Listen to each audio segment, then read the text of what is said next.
oleme Ott Kiviksega siin Järve metsas praegu terviserajal. Ott, räägi, millega siis praegu tegeled? On aasta lõpp ja külmad ilmad ja koroonaaeg ja jõulud tulemas ja... No, tegelen ikka spordi tegemisega, annan veel võimalusel treeninguid, sest õnneks ise treenides ka selline enda treenimine ja personaaltreening tänase seisuga, kui me seda videot teeme, on vähemalt lubatud, nii et thanks.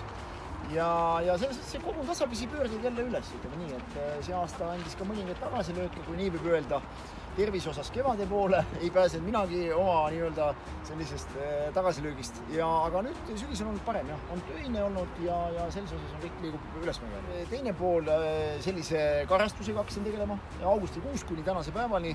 Kaasvõrtud täna hommikul käisin jälle jalutamas lühikeste pükste särgiga, nii et tali ujumine on ju täiesti massidesse läinud. Mul ei ole ühtegi lähedal asuvat veekogu, siis ma mõtlesin, okei, ma olen pigem nagu 10 minutit hommikune jalutus, kõik enam-vähem kilomeeter sõltumata ilmast. Väga hea. Ja nüüd sa oled kirjanikuks kakanud, said valmis raamatuga.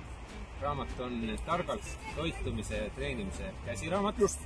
Nii, mis sa selle raamatu kohta lühidalt ütled? Ma ütlen ise, et kui inimene juba targalt toitub ja targalt treenib ka, siis pool õnnevalemist on juba täidetud. No põhimõtteliselt küll, sest vaata, ütleme nii, et enamus treenerite filosoofia on ju ka ju see, et rohkem trenni oskab nagu justkui peale keerata iga treener. Küsimus on see, kus tegelikult tasakaal. Sest me saame ka aru, et kuskilt maalt treening muutub ületreening. Ja teine pool siis on ka toitumise pool. Kuni toidulisandini välja, kuidas on sportlase toitumine või harrastusspordi toitumine, samamoodi toidulisandid, mida tihti on ka mingi kuvand, on seal tekkinud ja väike tõrge.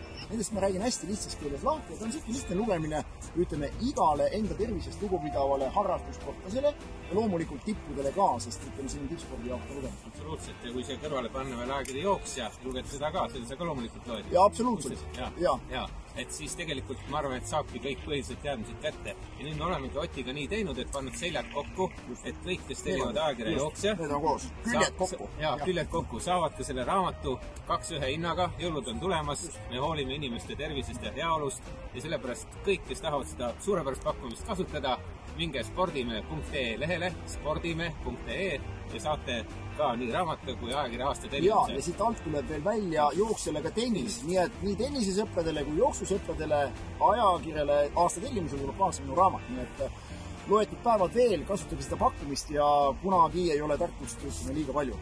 Just. Tehke sporti ja olge rõõmsad, olge õnnelikud. Ja püsige terved, ilusaid jõule.